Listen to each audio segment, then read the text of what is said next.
There's a Jaish-e-Mohammed flag going up. There's an ISIS flag going up.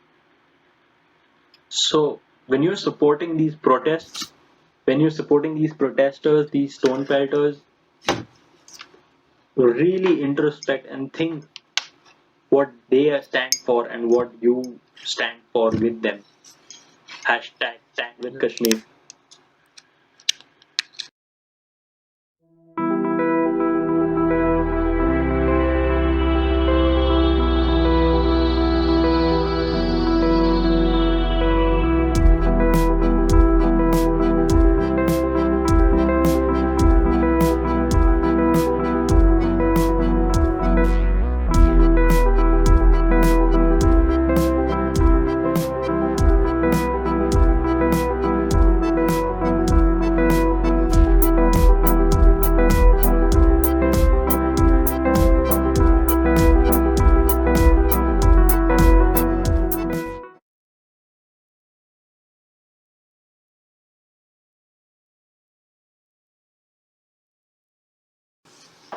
Hello, everyone, and welcome to the Fauji Brat Podcast. Welcome to the pilot, the first ever episode of this show. My name is Monal Thaakar, and I'm here in Bombay. And joining me all the way from the National Capital Territory, or Gurgaon, actually, is my brother. Bhai, you want to introduce yourself? Hi, my name is Ujjwal, and as Monal said, I'm talking all the way from Gurgaon. And what should we tell people about ourselves? Not much. I don't know. Uh, the title of the podcast is the Fauji Brat Podcast.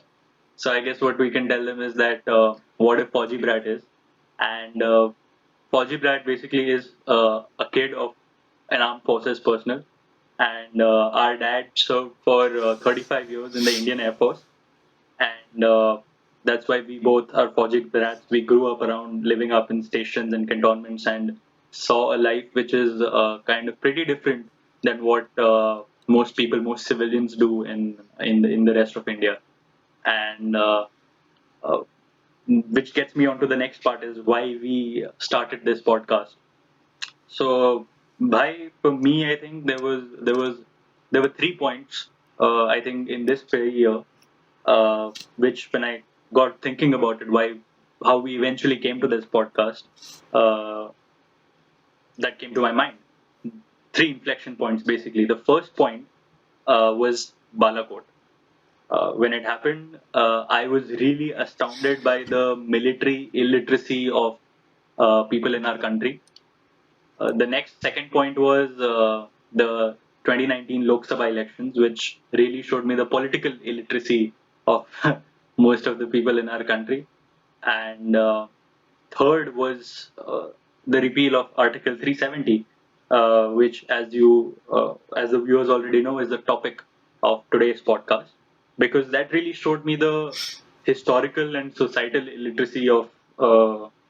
I wouldn't say most of the country. Actually, most of the country was supportive of all these three things, but largely the people that we know, the in the urban area, people who are university going or just passed out, or sort of well literate, educated people Yeah, who would call themselves liberals, though I would disagree if they are really liberals. And their yeah, sort of outrage at things which they really did not understand. I used to put up very angry Instagram stories, and then a lot of people suggested that I do a podcast. And who better to do the podcast than with Bhai, who I spend hours talking to and discussing all these things with. So yeah, Bhai, what do you think? Why have we started this podcast, and what? uh, I think this. I mean, I think it's the same thing for me. Uh, by the way, like, can we speak in Hindi? Yeah, yeah, We we can, can. right? The only thing we can't do is speak in Gujarati, which is what we usually Yeah, do. which is how we actually always talk. Yeah, Anyway, so I'll keep yeah. switching. So I think the main thing for me was I again, if I hadn't been speaking to you, I think I'm pretty sure I would also be doing the same thing that all of our friends and people that we are connected would be feeling. And we'll come to that, why Yeah. people feel that. But I think 80% of what I've learned has been from you, and have been after your life. Uh, to do something about it, maybe pen it down, Right. write an article, Right. do a podcast. I don't like just tell people what you are telling me. All the discussion that we have had. But I mean, both of us, when we start talking, I can guarantee you it doesn't stop before like at least 2 Yeah. hours. We have spent like an entire night, 12 hours straight, discussing things like economics and stuff Yeah. like that. And sometimes I'm telling him, things that he doesn't know, and vice versa. So I'm pretty. I really wanted to do this because for the fact that I realized after seeing people's reaction on what happened in 370, and it was such a strong emotional reaction. I realized that I couldn't really like text people and explain this to them. Hmm. It wouldn't work. I would have to actually sit down with everybody and explain this to them, uh, you know, face to face, because I don't Absolutely. think you can really have a objective debate about this on text, okay, or even in a written form. Right. I think you need to be there. And I knew that most people wouldn't do that, and I also did not have the time to really Of do course. this. So I mean, this is just one way. I mean, there's no guarantee. The problem that I see with people is that they never consume the opposite point of view. So it's not like when we are making this, people are going to listen to this, people who don't want to listen to Yeah. this. I guess. But this I is guess. just I our guess way this is of this is for justifying it, those I guess. people who are sort of on the edge, or have realized that there is something wrong with uh, just consuming Yeah, what their supposedly cool friends are, saying and outraging about. And that's what this podcast is all about. yeah, It gives you a unique perspective into what's happening today in politics and in various other current affairs. And fun fact for the viewers is that because we're talking so much about how much me and Bhai end up discussing politics and economics and all these other things, I think the record really is of us starting to talk around midnight and talking till 3 or 4 in the afternoon the next day without any sleep. yeah, So that's what, 16 hours. Yeah, right. yeah. So yeah, I And that think was not even about yeah. politics. So I think it's really great that we are putting it out there, so we can also connect with like-minded people, and Yeah, that's why we decided to do the podcast. And I would just like to say that this is our first ever podcast. We've not been on other podcasts before, so I think we might take some time to get into our group. So we'd request that the listeners and the audience be patient with us, and if you're watching this, if you're one of those few people who are watching this, please write a comment below and tell us what you think and encourage us to do more episodes. With that, I think, Bhai, should we move on to the topic at hand? yep, All right, yep, so let's come to Article 370, which I think half the people in India, or I think a lot more, really had not even heard of before August the 5th. And if you have been living under a rock since the August 5th, we'll just tell you what Article 370 is. Or maybe you're in another country, you've just randomly ended up on this podcast. You don't know what's happening. So, although I don't think that's possible with how much attention this has right, got. that's also true. I think now Britishers know what 370 is, and Americans know what Or they 370 is. actually partially know what 370 is, looking at their Yeah, I reactions. mean they've like at least heard the Yeah, term. that's true. Americans definitely don't know what 370 is. They're ignorant. Yeah, yeah. That's one way to make sure an entire country refuses to watch our podcast from now on. But Yeah, cool. So let's just get on to what Article 370 is exactly. There are a lot of misconceptions out there. Some are being spread about ignorantly. Some are being, of course, being spread about deliberately on a lot of people's part. Article 370 was a special provision uh, that was given to the state, erstwhile state, now a union territory of Jammu and Kashmir, in 1950 when the Constitution was written, the Indian Constitution was written. India got independence in 1947.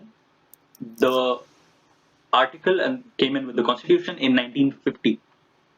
And what happened was it kept getting amended, and I think the final amendments, including Article 35A, have been settled by 1954 under the Prime Ministership of Jawaharlal Nehru.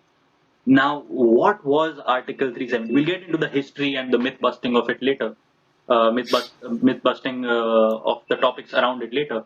But what does Article 370 really do? So Article 370 basically gives the state of Jammu and Kashmir a separate penal code, a separate constitution. Uh, till now, there was like we follow the IPC, the Indian Penal Code. They followed the Ranbir Penal Code, which is I know some of you might be very surprised by the name. It's nothing to do with the actor Ranbir Kapoor, and it's yeah. Sorry, just a second.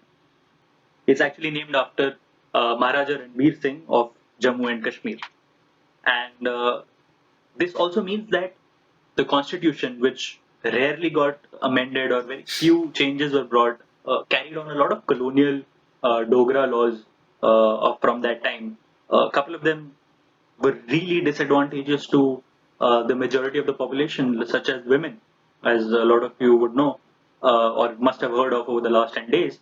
Uh, the law was extremely sexist. If a Kashmiri man decides to marry outside the state to a woman who doesn't live in the state of Jammu and Kashmir, the woman automatically becomes a state subject of Jammu and Kashmir. Whereas if a woman marries outside the state, she loses property rights, she loses her inheritance. And the funniest thing I think, by which I think you would concur, is that we all Yeah. saw the official handle of feminism in India on Twitter Yep. protesting against the repeal.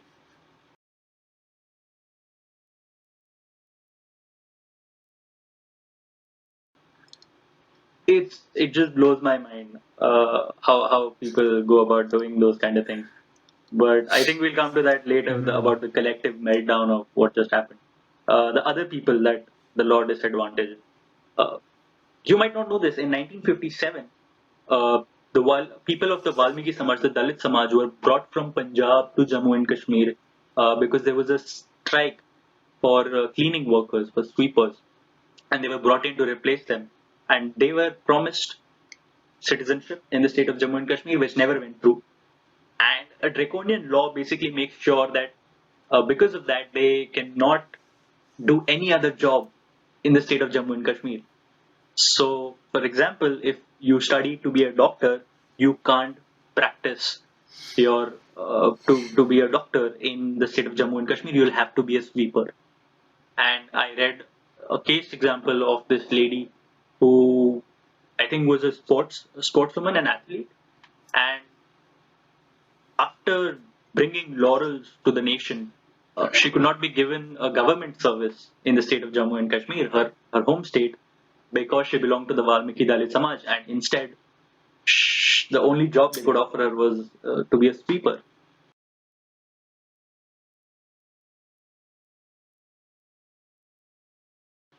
How incredibly horrible is that in 21st century India, we know that the caste system exists in 21st century India, but for it to be state sponsored, that's horrible. And the fact that that kind of a law was prevalent in our country and no one knew about it for 72 years is just sad. And it's actually more of a shame on all of those people who are active supporters of anti-casteism and who are active Dalit supporters. Because how come they never paid attention to all of this, right? It's to me, it's just nuts, kind of. What do you think, by? Yeah, I mean, I'm not sure, but isn't that one of the big reasons that the Bahujan Samaj Party That's true. That's supported true. That's a good point. the The abrogation of Bahujan 370, Samaj Party, while they don't agree with the government on like literally they anything fought tooth else? and nail in the elections just 2 months ago, and here they were sanely supporting the BJP in helping repeal the Article 370. Yep. That's a very good point. Yeah. What are the other sort of minorities that were being troubled because of this? Well, I can tell you without going into the very fine details of it, and this is what we're going to come to later as a problem in Kashmir in general, is the Sunni male Muslim population that benefits and that doesn't let other people benefit. There are Kashmiri Pandits, there are Dogras, there are Bakarwals, there are Gujars, there are Shias, there are Gorkhas, there are Ladakhi Buddhists in the state of Jammu and Kashmir. But somehow the entire narrative has been captured by the Kashmiri Sunni Muslims, and especially the male Sunni Muslims. And this was one of the prime reasons to defeat that hegemony that the repeal of Article 370 was so necessary.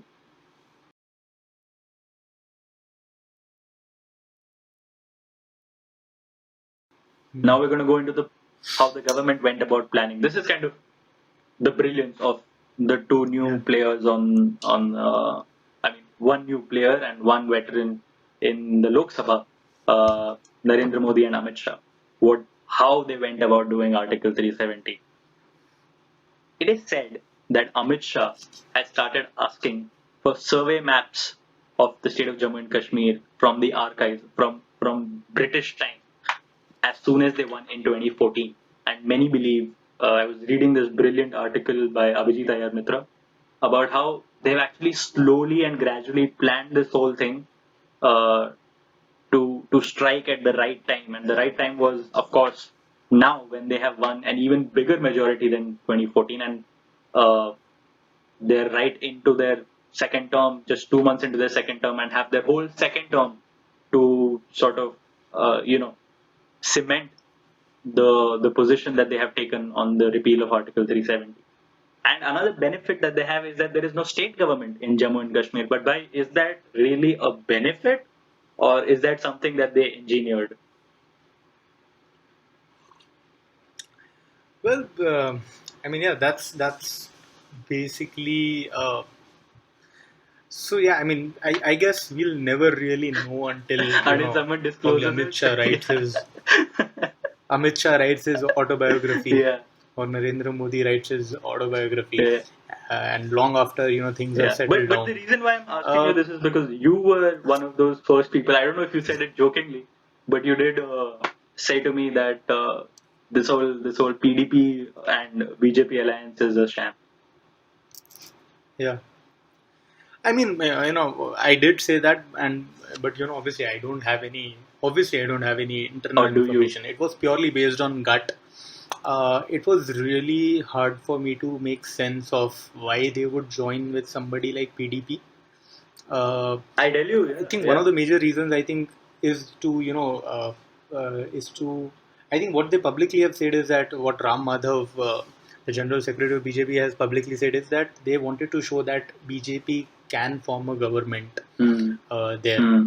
But but it's somehow it just didn't feel right to me. I just always felt that a party like BJP would it's a party that will not form any coalition just to form a government. It's just not that kind of a party that would go against its core principles, because they have a lot of die-hard supporters. Correct. And they would never accept that. So there has to be a bigger purpose to it than just forming a government. Like BJP wouldn't form a government with PDP just to form a government. There has to be a bigger objective. So publicly what they've said is that their objective was to basically show to the world, or I mean rather India, that BJP can form a government. But now in retrospect, what it looks like is that there were bigger agendas I think they're still one of which was to form the government now, but just by themselves in the union territory of Jammu and Kashmir. Now they will. But I think so. I mean, that's a conspiracy theory, right? That they always knew that the government wasn't going to work out. Correct. And it was just a way to, have governors rule in the state. Exactly. And a lot of people will jump at this, saying that how anti-democratic this is. I mean, that's what I always thought. It can't just be to form a government. The BJP is not that party. It's not like AAP. I think what a lot of people do not know is that how they took actually, well, we don't know if this was done on purpose or not on purpose, but I can tell you how they took advantage of this whole thing and passed this repeal of Article 370. So a major way how to repeal Article 370 is to go through the recommendations of. I mean, I think the president can repeal 370, but how to how to bifurcate the union territory of Jammu and Kashmir and Ladakh is a much more complex matter. You need the approval of the state legislative. Since the state legislative was not there, this sort of decision, I'm guessing, could not be taken. What they did though was really, really smart. They passed another bill through Lok Sabha and Rajya Sabha, which gave the powers of the legislative assembly to the governor. The government became the governor. The governor was the government. So the governor's assent basically meant the assembly's assent, and they passed it under sort of the guise of passing a J&K reservation bill. Remember, we just told you how disadvantageous Article 370 was for the Dalits. So they brought in a topic which no one could be against. They said this is really urgent. We want to pass a reservation bill for the Dalits and the minorities of Jammu and Kashmir. And in doing that, they needed the approval of the state assembly, which wasn't there. So they made sure that the powers of the state assembly go to the governor. They go to the governor. Governor gives an assent. They used this exact same thing to bifurcate the state. And when the state got bifurcated and it got the governor's assent, they really, for all intents and purposes, I think it was live, they just withdrew the reservation bill, which sort of shows that the reservation bill was kind of a Trojan horse sent in to actually repeal Article 370. And what's your whole take on this, bhai? A lot of people will say this is Machiavelli, this is villainous, or this is undemocratic, sort of, to say, to do these kind of things. Is it really undemocratic, and what is democratic, or where do you draw the line with this? Well, if you, I mean, what is democracy, right? Democracy, we have had this discussion of whether we are a democracy or we are a republic. Right. And there's a fine difference where a democracy is where you literally go around asking every individual whether they are for or against something, which I think happens probably only in Switzerland. That's true. Right. Imagine, in India. I think you have to get some signatures, amount of signatures first to. Yeah, I think in Switzerland you need 10,000 signatures to be able to put up, a bill for referendum. I'm not really sure. But the point is that democracy in our country, and probably pretty much every other country, means that people get the right to elect a representative who then takes decisions on your behalf. Absolutely. Right. Yeah. So, these people are saying that, you should ask the Kashmiris what they want.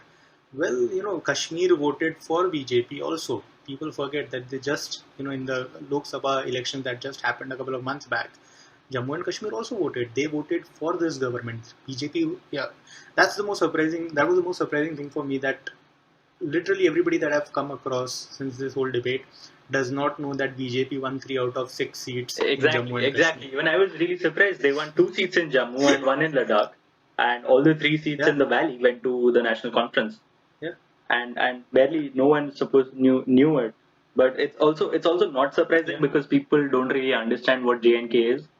And I think they only picture, the person who lives in the valley. Yeah. Who's nobody around them. Like, they don't consider half of Jammu and Kashmir, which is Ladakh area and Ladakhis, although they are much smaller in population. That's why it's not there anymore. So. Yep, exactly. And I think you only shared with me this beautiful video of the Sarpanch of the village in Turtuk, which is a territory that was not in India until 1971. It was captured in the 1971 war. Yeah. So it's actually a Balti region. We'll get to Yeah, material. the specifics of what comprises Kashmir in Yeah. much later. These are people who were Yeah, Pakistani, by so the way, till 1971, and one fine day they became. And we went to yeah, I was just going to get Turtuk to that. in That September. Yeah, the interesting bit is that we have been to these places, so we have actually yeah, been on ground and seen a lot of these interesting places, whether it's Ladakh or it's Turtuk, and we also went to Kargil and all these places. And right. I would request every single person who considers themselves to be an expert on Jammu and Kashmir, sitting in Bombay, Delhi, or wherever, to actually visit the state. It's not necessary that you have to have been there to express an opinion, but trust me, you go there and it really makes sense. Because when I went there, I think the first thing I asked Papa was, why is this part of Jammu and Kashmir? This has nothing to do with Jammu and Kashmir. The Ladakhis and the Baltis and all, they really do not have anything to do with the people in the valley. And they themselves, really, I think if you remember, our driver was actually talking about how they face a lot of trouble because of Srinagar ka Yeah, badmash log aata hai. yeah, So I think what the people of Turtuk and what they were saying and was that they got three freedoms. First was from the British in 1947. Second one was from Pakistan in 1971, and the third was in 2019 when they got freedom from the erstwhile state of Jammu and Kashmir and they became part of the Ladakh Union Territory, which is only going to benefit yeah. them socially, economically, in sort of every possible way. And with that, let's now True. move on to what we actually have already been discussing, because I think that is one of the major reasons why I started the podcast, was the left liberal meltdown. It's incredible. Bhai, what was your experience watching all of this, hearing, and how did you? What was 5th August like for you? What was What was this? 5th August like for you? 5th August was shocking, Hmm. definitely Hmm. shocking. Uh, because I was hearing the rumors that this is going to happen, Right. but I don't think even people who wanted this to happen really believed that it would, Hmm. because people have been talking about it for the longest time. People have had debates, but it's one of those things that people think that इसके बारे में सिर्फ लोग बात करेंगे, Correct. ठीक है, but nobody will actually touch it. Yeah. uh, and that is also one of the reasons that I think nobody really suspected, what happened in February of transfer of power to the governor, because I'm pretty sure, like, it's not that something like that happens and nobody notices. Hmm. I'm pretty sure the legal minds who work for the parties that are there must have scrutinized every bill about Jammu and Kashmir that goes and try to see, how it affects Yeah. them. But I really don't think that in the heart of their hearts they believe that anybody would And have the it's courage. And I think a lot of people were disappointed at the end of the first term of the BJP government that they didn't really touch right. Kashmir Right. at all. And it was visible. So for me, it was pretty shocking. Hmm. And as I was saying, I think what I was like, the rumor that I was hearing was that they're going to announce it on 15th August. Right. Okay, and the day it happened, my first reaction was of shock. But then I think I realized it was shock because it happened not on any particular important day or anything. It just happened, randomly. And I think I my first reaction at that point of time was that I think the intention is to unfurl the Indian flag on 15th August instead of announcing it that day and starting the process. Right. Right. Which I think I'm not sure yet, but I think Amit Shah is going to do that. I That's just read it yeah. yesterday, So did I. that So kind of did I. confirmed But it. yeah, we'll find out. I think it's more of it's going to be a symbol of what has happened. Correct. That has never happened. Lal Chowk, No. Srinagar, It has Indian happened. flag. It has happened. And you know who did that? Oh, I mean not on Independence Day, right? Has It was on Republic Day, and do you know who did it? Republic Day. Yeah. It, No, people have it put up was the the Indian Prime flag. Minister. It was the Prime Minister Narendra Modi in 1991, I think, or 92, I believe, Yeah. who went and unfurled the national flag at Lal Chowk at the peak of insurgency, at when the insurgency had just begun. Do you know anything more about that? I had seen that clip, but I didn't get around to really reading much. How that happened? Well, Were there any threats? yeah, I've not really read too much about it. What I do know and what I've done some intelligent guesses is that the insurgency which started in '89 was at its peak. Around 10,000 people sort of joined the insurgency at a go and crossed the border towards POK to get trained and stuff like that. It was those were the dark times. Those were the times when India thought Kashmir might just slip out of our hands. And at that peak of it, Yeah. that insurgency, just after the Kashmiri Pandit genocide and exodus, Yeah. that the Bharatiya Janata Party decided to make a statement by saying, "Hey, this is still India. This is Hmm. Srinagar. We are going to go to Srinagar. Hmm. We are going to go to the center, which is Lal Chowk, which is, if for Yeah. people who are not aware, it's like going to India Gate or Gateway of India in Bombay and Delhi, respectively, Yeah. and hoisting the national flag there." I don't know the details of it, how Yeah. it happened, and what was the situation that was going around it. But of course, there were threats. But I think in the end, they I bravely think managed to you pull need. it off. Yeah. And I think you need to look at that to know that this is not some knee-jerk reaction, Oh, it's or not. that a lot of people think that this is a move against the Oh, not at Muslims all, of not at Kashmir. all. It's not. This is an ideological belief that this party and this man and everybody on their side has had for the I'll longest tell you time. when it started. It started in 1953. This is 3 years after. Correct. Actually, to be honest, Yeah. even Congress legislators were opposed to it as early as 1947 or 48, whenever uh, the article was actually proposed before it being put into the constitution. Not I think I saw a clip of a newspaper article that said that that was some that was Congress from I MLA shared it, or and that was from 1964. The thing is that in yeah, yeah, 1947 and 48 also they opposed it before it was put in, but it was put in, and in hmm. 1953 this is the line that has carried the Bharatiya Jan Sangh before the Bharatiya Janata Party towards this, is that Shama Prasad Yeah, Mukherjee went and protested in Kashmir and gave the slogan "एक yeah, देश में दो विधान दो निशान और दो प्रधान नहीं चलेंगे." This is of course the yeah, time when there was not a chief minister but a prime minister in the state of Jammu and Kashmir and a president, a yeah, Sadr Riyasat. Two yeah, flags again, which is part of Article 370. If we forgot to mention it before, that the state flag and the national flag are hoisted together.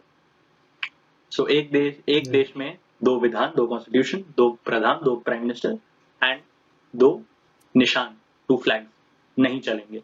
And I think And they had their own prime minister yeah, also, right? exactly. That's what I meant. The प्रधान, दो प्रधान नहीं चलेंगे. Oh, by the way, quick note, like I just heard Sanjay Jha of Congress saying on live television that Shama Prasad Mukherjee was for Article 370. I mean, it's Sanjay Jha, so I I don't know what you say to Sanjay Jha. I think there's a really nice nickname for Sanjay Jha, which I'll tell you later, which I think should not be going online because a lot of people will be Yeah, watching this. I know You what know it it. is. I Yeah. think that describes him I later mean, so the you best. know you can always like try to mislead people, but there's some things you can't mislead people on. Yeah, Like that's like saying that Narendra, like tagging, like that's like saying Narendra Modi is a communist. Like, you can't say that even 50 years from now, 100 years from now. Lal Salam No, Mitro. I don't think that works. I just don't think that works. lol salam I mitro. no, that just doesn't sound right. So there's some things you like. This man stood for something all his life, and you are now saying on live television that He he was didn't exactly stand for against. it. He died for it. He died. He died in Kashmir while protesting, Yeah, true, true, true. and that is what has. And now you're saying he was for 370. That is. I think if Sanjay Jha was relevant, he would have gotten beaten up. But I think he's so irrelevant that no one's gonna bother beating him up No either. one Not is that bothered. we're Yeah. pro beating anyone up. We're not. No, no. But I'm just stating. Already people think we are right Yeah, wingers. yeah. I'm a fascist. I'm pretty sure everybody that I've spoken to now thinks that I'm a right winger or at least right leaning. Yeah. And I don't understand how supporting or not supporting 370 is a left wing or right wing issue. I think it's a left wing issue. I think which people on the left are not Yeah, really. the irony Yeah, of the it. irony of it, and we've sort of the right wing has actually gone in and taken space, taken the vacuum that was created by the Yeah, left, and they are. I mean, yeah, homosexuality was still illegal in the state of Jammu and Kashmir. Yeah. which it's not in India anymore, but it was still there in Jammu and Kashmir. And you see, Yeah. I don't know if there's an official of the LGBTQ community that has said a word about this. I didn't realize, I didn't read Yeah. any statement. It just everything goes out of the Yeah. window, you know. In fact, every single person that I know who stood up for 377, Yeah, right, yeah, was against 370. yeah. It's sort of become like this line where you don't really. It's not really about the issues anymore. It's about who you stand with. So the moment you Yeah. hear the word oppression, you're suddenly with the people who are supposedly being oppressed, even though it doesn't matter if they were oppressing other people. It's Agreed. yeah, it's kind of weird that way. So yeah, it's just pretty strange. But uh, that's. Would you want to add anything more about the left liberal meltdown? Anything that you wanted to mention anymore before we move on? Initially I thought it was uh, a political stance, but the more I saw people reacting, I realized it had nothing to do with politics Yeah, or rights or anything. It was purely an emotional reaction, as you said. The moment you shut down something, and I also think it's a lot to do with the particular government that has, true. done this. uh, Modi ji ने किया है तो गलती होगा. I saw this Yeah, meme, a very funny meme that I think we can probably splice in yeah, between, where there's Eminem just saying like Modi ji ने किया है तो गलती होगा. yeah. I think it's largely that. I think anything Narendra Modi does, liberals will oppose it. It doesn't matter because I kept seeing the goalpost shifting all the time. Hmm. Oppression. Then it was about internet. Then it was about Eid. I mean, Yeah, like I don't know what to even say. Like these people, they weren't really standing on any firm ground. correct. That's absolutely right. It's an anti-Modi issue more than any other issue. And I think so. I was just asking myself like, what if Congress had done this hypothetically? I don't think people would be opposing because most of the comments were against. Because people who think that Narendra Modi and Amit Shah and these guys are fascists or dictators or who yeah, just do whatever they I wish to do will always interpret any move by them I don't really as know that, and what would they have may. happened if it was the Congress who had done this, but it's really surprising the way Congress is behaving to this. Actually, in general, like we mentioned, that they have been a party that Hmm, is really sort of. I mean, this was an appeasement policy, and they've hmm, consecutively year after year there have been many Congress politicians who've been in favor of repealing this. Jawaharlal Nehru himself had once said that ये घिसते घिसते घिस जाएगा. yeah, And yeah, today I see people sharing all these posts about some random statement that Nehru had said in back in the 50s about how if the people of Kashmir ask us, we'll walk out of Kashmir. But they don't really see what he said for years on end after that, or what Congress politicians have stood for years on end after that, or how the Kashmir situation has been handled during the Congress years. For example, in 2010, the curfew hmm, I think went on for much longer. I don't remember the exact days, but I think it was yeah, 45 days, and I think 37 people were killed. And yeah, they're really the way Congress is outraging right now is not really the Congress yeah, that we saw a decade ago or even 5 years ago, yeah. for that matter. So But why did the reaction surprise you? I was the least surprised by the way they reacted. I was actually no, I was actually I at this point I think I should tell how my 5th of August went. So what happened was, if you Hmm. know that I already predicted it the day before, I put it up on Facebook and I put it up on Instagram, asking people to keep track of the news the next day because I guessed it. How I guessed it, I'm not going to tell anyone. It's the same way that Bhai will tell you that I guessed that the BJP is going to get 350 seats. The India is going to get Yeah. 350 seats when everyone was expecting 300, 320. Is the same way that I predicted Donald Trump is going to become president a day before Donald Trump became president. So whether it's my sources or it's something else, I'm not going to really disclose. Uh, But yeah, I sort of already said it the day before that Yeah. people check, people look out on the news. I didn't want to jinx it, so I didn't talk about Article 370. And I think the next day when it happened, I think all the years before that, as much as I've been reading and studying Kashmir, it really seemed out of the question. And it really shows from the way Kashmiri politicians were talking about it, like Farooq Abdullah, Omar Abdullah, Mehbooba Mufti. I mean, the kind of statements they gave. Omar Abdullah said, ki, I think his statement after the 2014 election was that long after the BJP is gone, done and dusted, and Modi ji is gone, done and dusted, uh, either there will be no, uh, either Article 370 will still be there, or Kashmir would not be a part of India. That was the statement that he gave after that. And Farooq Abdullah, of course, in his strange dramatic fashion, had said, 10 बार भी वो प्रधानमंत्री बन जाए तो भी ये article 370 को हाथ नहीं लगा सकते. And I mean, well, you should not dare someone who you know is kind of a maverick, a political maverick. I mean, I had my doubts about Narendra Modi, but I wouldn't put anything past him anymore. I mean, I don't think you would either. So what happened was when he actually said the words, when Amit Shah actually said the words, I was texting you at that time because you had asked me about the history of Jammu and Kashmir to know what was happening and everything. So I was texting you and informing you about what might be happening, and it happened. I heard it on my earphones, and then it really hit me, and then really my heart started pounding, and then when people started supporting it, when the BSP started supporting it, and the Aam Aadmi Party, Arvind Kejriwal tweeted in support. I was like, wow, this is going to be a national moment. This is going to be a moment that we're going to, remember for a really, really long time. And of course, stupidly, the PDP too. I mean, takes a lot of guts to support a man who wants to get you killed.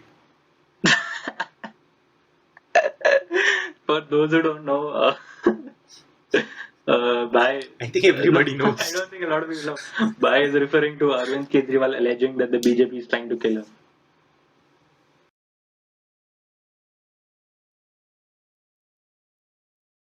Yeah. I think the same thing we said about Sanjay Jha applies to Arvind Kejriwal. I mean, the guy has one seat in the Lok Sabha. So, really, would the opposition who has 350 seats want to kill him?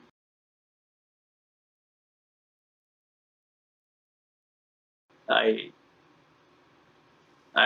least they have the. I mean, I saw this interview of Kumar Vishwas that you sent me. At least they have the ability to, know what the public mood is and go with the wind, even if they don't internally.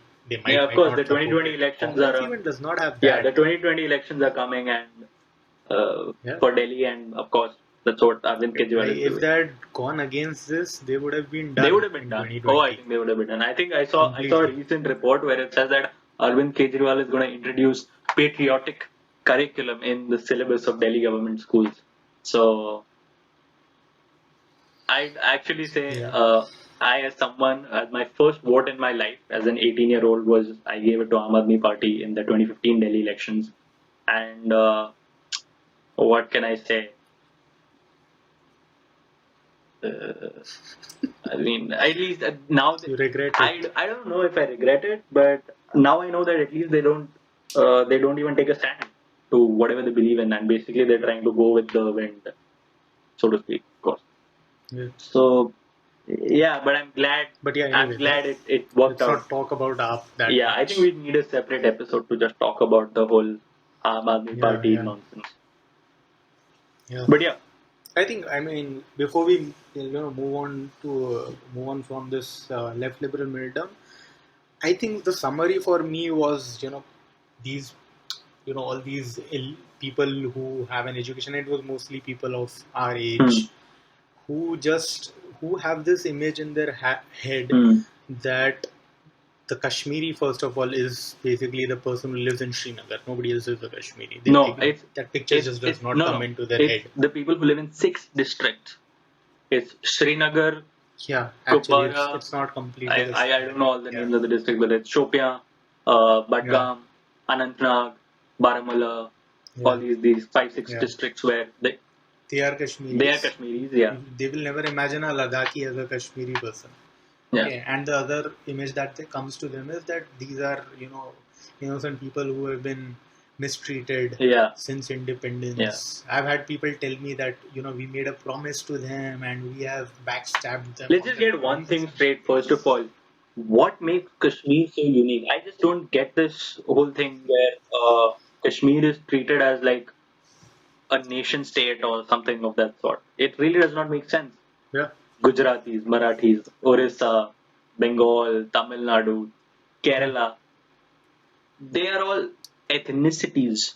They are not nation states. yeah, If Kashmir integrates into India, which it has always been a part of India, and it always will be a part of India. yeah. It's just one of those ethnicities of the I, I, historical I think, ethnicities of the Indian I, subcontinent. It's not a nation state. I think the biggest misconception here is, I think most people think that when they, came into India, when, Pakistani army had attacked Hmm. them, and the Maharaja had to basically decide, what he wanted to do about it. Yeah, A lot of people think that the conditions in 370 were decided at that point of yeah. time, which is, I don't think I it's think true. It's not like he said, ki, if you promise me these things, then I'm coming. He had to come because Pakistani army had reached Srinagar, exactly, and that brings us to our tribals to and to army. our next sort of section of this podcast, which Yeah, is sorry, that's part of myth yeah, busting. that's Yeah, the myth busting.